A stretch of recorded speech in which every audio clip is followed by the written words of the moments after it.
हरियाणा के ताजा सियासी घटनाक्रम पर बात करने के लिए मेरे साथ हैं हिसार से लोकसभा के सांसद जो 2 दिन पहले ही बीजेपी से इस्तीफा देकर कांग्रेस में शामिल हुए हैं, बृजेंद्र सिंह जी। कैसे देख रहे हैं जेजेपी एनडीए से बाहर, खट्टर ने इस्तीफा दिया मुख्यमंत्री पद से और एक बार फिर अब वो शपथ लेने जा रहे हैं फिर से। इस पूरे घटनाक्रम को आप कैसे देखते हैं? देखिए, पूरा घटनाक्रम आपको ये दर्शाता है कि इस गठबंधन और इस गठबंधन की वजह से जो प्रदेश में भारतीय जनता पार्टी में बहुत कमज़ोरी जो आ गई थी और जो पूरी शासन की व्यवस्था जिस प्रकार से थी, जो खोखलापन उसके अंदर था, वो एकदम से उजागर हो गया है। और शायद इसको उजागर करने के लिए कोई धक्का सा चाहिए था थोड़ा, जो शायद मेरे इस्तीफे से हुआ, क्योंकि ये चीज़ तो हम 1.25 साल से बोलते आए हैं कि आपके लिए ये राजनीतिक तौर पे पार्टी के लिए घातक है जो ये अलायंस आपका चल रहा है। लेकिन वो सुविधा का अलायंस था, वही कहते हैं जब सब कुछ ठीक चलता दिख रहा हो तो चलने दो, सबको सूट कर रहा था। तो शायद वो जो पूरी जो कार्यकर्ताओं की और सभी नेताओं की जो सही असली भावना थी, जिसको व्यक्त करने का काम शायद हमने ही किया था, उसकी जो अनदेखी हुई है, उसी का नतीजा है कि आज बिल्कुल इलेक्शन की जब दस्तक हो चुकी है, उस स्टेज पे आके अब ये आपाधापी जो मची है कि अलायंस से दूरी बना ली और मंत्रिमंडल का पुनर्गठन उसका होगा। वो सारी वही है कि कहते हैं ना कि ताश की गठड़ी में 52 पत्ते होते हैं, उनको आप कैसे घुमा फिरा के कर लीजिए, लेकिन बाजी तो अब जा चुकी है हाथ से।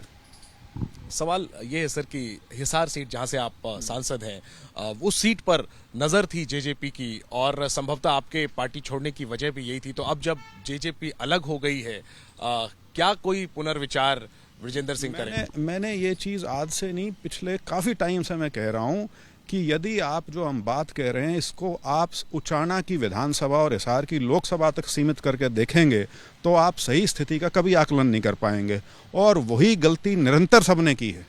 अब वो गलती है या जानबूझ के किया है मुझे नहीं पता, क्योंकि अब तो ऐसा लगता है कि सबको आभास था इस बात का, लेकिन जो मैंने कहा कन्वीनियंट था सबके लिए, चल रही है सरकार, सबकी व्यवस्थाएं ठीक जगह सेट हुई थी, तो अब उनको शायद एकदम से आभास हुआ कि ये तो मामला हाथ से निकल गया है।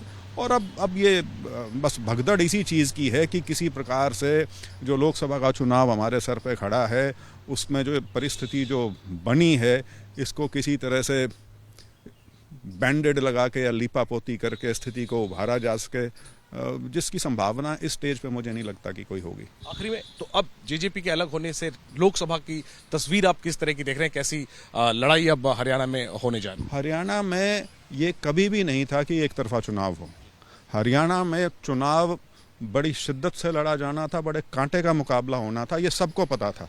लेकिन वो एक अपने कार्यकर्ताओं में जो जोश भरने वाली बात होती है कि 10 की 10 जीतेंगे, ये उसी प्रकार से था जैसे 2019 में 75 पार का नारा था। उससे ज़्यादा इसमें कुछ नहीं था। वास्तविकता क्या है वो शायद सबको पता था, और यही कारण है कि ये आज जो सारा का सारा घटनाक्रम जो आज एक झटके में हुआ है, मतलब परसों इतवार को मैंने इस्तीफा दिया और आज ये 1.5 दिन के अंदर ये सारी कार्रवाई हो गई है, तो ये यही दिखाती है कि उनको पता था हमारी वास्तविक स्थिति क्या है। उस पर पर्दा डाला हुआ था, चद्दर के नीचे सब कुछ था। वो अब उसको किसी प्रकार से रिट्रीव करने की कोशिश कर रहे हैं, जो लॉस्ट ग्राउंड है, but I think this is too late. शुक्रिया। तो हरियाणा में देर हो चुकी है और ये कहना बृजेंद्र सिंह का कि ये जो एक नई हलचल हुई है राजनीतिक, कहीं ना कहीं उसकी शुरुआत तब हुई जब उन्होंने 2 दिन पहले बीजेपी से इस्तीफा देकर कांग्रेस का दामन थामा। हिसार से सांसद हैं और कह रहे कि पहले से ही दोनों पार्टियों के गठबंधन में कई समस्याएं थी, उसे इग्नोर किया जा रहा था, नजरअंदाज किया जा रहा था, लेकिन अब स्थितियां हाथ से निकल चुकी हैं। कैमरा पर्सन मनोज कुमार के साथ जैनेंद्र, एबीपी न्यूज, दिल्ली।